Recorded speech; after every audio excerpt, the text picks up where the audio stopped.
Exactly 5 years ago to the day tonight. TLC is on the way this coming weekend, and so far 3 matches announced for this pay-per-view, and all with some interesting stipulations, of course involving a table, a ladder or a chair. Oh, the old dangerous game, the tables, ladders and chairs match. Watch your back at all times. You don't know what you might receive when you turn a corner. If you're on the outside of the ring or even on the inside of the ring, you could get a chair straight into the head. Never a pretty sight. But Right. TLC, the last pay-per-view of the year, I'm sold with the ad or the commercial. I said this earlier on, but this is for the YouTube folks. Sold with that commercial big time. I think the casual people of the world might fork out some money and buy that pay-per-view. But as far as matches go, it's not exactly WrestleMania really. Not so much a stellar card, more almost like TV taping stuff on first glance, to be honest. But let's go through them one by one. Now, Rey Mysterio is going to take on Alberto Del Rio in a chairs match. I think this has got a lot of promise in the sense that the feud has kept me somewhat interested in SmackDown and definitely interested in Alberto Del Rio.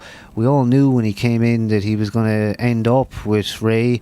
I thought it would have been a while before they did that, but they've chosen to do it early, and indeed I think it's a good combination, a good pairing. Now, with chairs involved, I suppose Rey Mysterio can step it up when it's extreme. He can take it to another level, and he's the right guy to do that. I wouldn't think Alberto has done a whole lot in these kind of extreme rule situations. Maybe I'm wrong though. Yeah, I think it'll be a good wrestling match. As far as why Del Rio has beef with Mysterio, I don't know. I actually don't know what this whole feud is about. So, unless I've been missing something with SmackDown for the last couple of weeks, I have no idea what this feud is about. But getting back to the chairs, I'd say it'll be tame enough. I think Rey will probably be more on the giving than receiving end. And got a funny feeling that Del Rio will probably bury him in this one, really. Del Rio probably going to be going over. That's also something I think, and I believe that if Rey Mysterio has had recent office problems, a few months behind him now, but I wouldn't say he's shaken off the heat yet, and I think the office are going to look to put somebody over him for a few more consecutive pay-per-views. At least with Alberto Del Rio, you're going to have a guy who's going to take a build out of this. I suppose that's also personal want as well. I mean, I want to see Alberto get built. Yeah, they're doing a great job of him. I think putting him in NXT as a pro straight off the bat, that kind of says it all, really. So, yeah, that and the fact that he's had some pretty big matches in the last couple of weeks. His gimmick is certainly getting over with me. I've always found the Spanish ring announcer thing to be a genuine heat seeker, but also quite amusing, quite entertaining. This is a character who seemed very flat to me in the beginning. With those opening vignettes, they just slowed him down, and he just talked for a long time. This Mexican ring announcer? Basically, Alberto, when he was first being advertised, right. and those vignettes, yeah. And he really just It was lost hard to get him something. over. I think once the music went off on the first SmackDown, and by the time he went from the top of the ramp to the ring, I think we got it from there. All those vignettes did fuck all for him, if you ask me. That walk down sold it, and then, I mean, I suppose he's in a good spot with Rey really at the top of SmackDown now, so. Exactly, you're right. The vignettes didn't do anything, and that's essentially what I was trying to say. They put weeks into those, and, you know, as you say, it just took the guy walking to the stage and the natural charisma takes over, and indeed a performer like that who's been over with Mexican audiences and of course all that legacy, the son of a legend, and also big heritage there. Of course, Mexican wrestling, not my specialty, but indeed I know that there's a lot of history with Alberto Del Rio. Of course, Rey Mysterio as well. I wonder, is Mysterio massively... he must be hugely over in Mexico. I'd say there's a lot of respect between both of them. as they've both kind of been big in both places.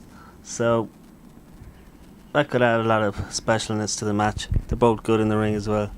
But the only thing I think that could really let it down is Mysterio kind of goes on a Mysterio spree of the usual West Coast pops and all that, you know. I mean, you can't do that with Del Rio, you know. Well, I think that would destroy what could potentially be a bloody good match.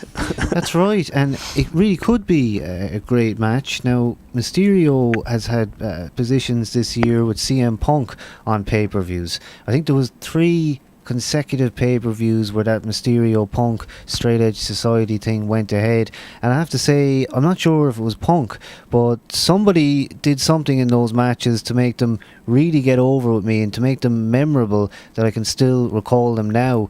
And I have to think it was a combination of the two, but definitely Mysterio can make guys look good. Now I suppose if you match him up with a guy who's as good, then yeah, on paper It was Mysterio Punk, I think, wasn't it? Yeah. That was him for so much of the year. Yeah, but which was the one that we definitely went to? That was actually pretty good, and we wouldn't really say that about anything Mysterio. I suppose it wasn't a head shave. Now it would have been after the head shave. Extreme Rules, yeah. Extreme Rules, I think, is where it began, and So it was a bit down the line. SummerSlam, maybe. SummerSlam, it was getting good. As far as I can recall, that's probably where it was taken off. And I suppose this is what we're going to have with these guys as well. They're maybe even going on to WrestleMania with this. Yeah. I mean, it can be done well. It can be done well. But it's a long way to WrestleMania. It is, and can Alberto hold a WrestleMania spot this early? Maybe in a triple threat, like something similar to what we saw on SmackDown this past Friday. Maybe you could put Alberto with Mysterio, and maybe someone like Edge won't be busy at that point. I don't know if he's going to be taking away the World Heavyweight Championship, or at least he will take on Kane in a tables, ladders and chairs match. And yeah, I mean, to cut it really quickly, I don't think Edge is going to take it. But how will they continue? I mean, he's tortured his dad pretty bad. I mean, you have to say, in the last couple of weeks, he did give old Paul a bit of a bad doing, you know. I think he actually probably killed him on Friday SmackDown. So if he's dead, then basically they should have no reason to continue this fight. Edge should just put the spear into the big red machine, take the title, and then SmackDown might get a few more viewers. You know, logically, definitely, I can certainly see what you're saying. That, yeah, it actually would be a great idea to put the belt on Edge and try and secure him as a proper babyface. And I suppose you're right, with Paul Bearer out of the picture now, is it just a case that they want to put Kane on his own to be a strong heel champion? I kind of doubt it, thinking about it, come to, you know, realise the facts. Who's the other big baby faces on SmackDown? Big Show? It was Big Show for a bit, wasn't it? Mysterio. They've done that. Mysterio, he's tied up with Del Rio, so maybe could be Edge. Edge or Kofi stepping up, and a Kofi Kane world title feud. Whoa. Doesn't really excite me now, I have to say. It doesn't excite me either, and of course Kofi yet to secure a spot on this card. I wonder will he be in something, because there was something going on this week, Intercontinental title worries for Kofi, and I think that's where he should stay for a while, but you never know now. The Miz, and indeed we'll talk about The Miz a bit later. I've watched here. the same match with Kofi and Ziggler for about 6 weeks. Have you noticed that it's been the same match? Oh, it's fast forward territory. I have to say. Once you've seen it twice, it's okay. But I mean, it was about 6 times now. I think we're on about the 6th one. It's a rerun every single week, I agree, and I'm sick of it as well. You've got Vicky standing there. It's just all, you could actually compare them. Probably should be something to do. Have a look at each successive match and see if they're any different. Yeah. I wonder how different they are. But Kane versus Edge, apart from that Paul Bearer thing, what more can be said about it? I think Kane has been in world title feuds now for a long time, but it's like a lot of things at the moment. I feel things are getting longer, but I'm kind of wanting certain angles to move on now. It's all SmackDown though. It is SmackDown You at know, the end of the day. It's all SmackDown. So maybe we should move on to the Miz v Randy Orton. Indeed. This might turn it around a little bit. A tables match, and again, tables, ladders, and chairs, no brainer. And You can see Orton being a little on the stiff side in this one. I think genuine stiffness might come into effect. Yeah, I wonder what's going to happen in this one, in the sense that, yeah, these guys never matched up that well. I don't think they did. I think I don't feel like The Miz is a good opposite opponent. He isn't. I don't know.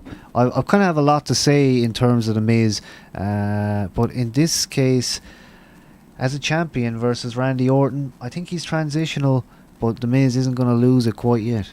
Yeah, I think it's more of a how do we get him over more so. If he beats Orton by some sneaky pin or some, flare the shit out of it, then that would be a good thing. And putting him up against Randy, I suppose, there's probably no better guy to get in there straight away to do it, bar Cena, but Miz over Cena, it's a bit early for those days just yet. So, yeah, I think The Miz will retain sneakily. Sneakily is probably definitely the way it's going to go. More than likely a dirty finish. And that struck me about Miz's win, of course. It is in fact a dirty title win as opposed to being a clean victory. When you bring in the Money in the Bank briefcase, it really isn't the full putover. And it just occurred to me only recently that, yeah, they've created almost a new mid-level world champion guy who maybe doesn't, maybe he's just going to be a Money in the Bank winner every year, and whoever gets that is going to be the guy who takes the world title, whatever. Yeah, seems to be a straight record anyway, so. Just why can they not just even once let him take a lesser belt or not win a belt at all and lose the briefcase? I think it will happen in time. Maybe the coming Money in the Bank match at the WrestleMania that's coming this April will be potentially a guy who loses it, because I mean, how many Money in the Banks did we have last year? 2.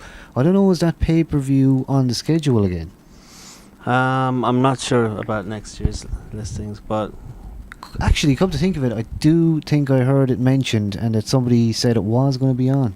So whether or not they're going to do it again at Mania, I couldn't actually tell you. The Miz versus Randy Orton, who is going to come out on top? I think in this case, The Miz is probably going to retain, but Orton, it's going to be a dirty finish somehow. I think The Miz will retain too. I think Orton needs to be that guy to do that for him.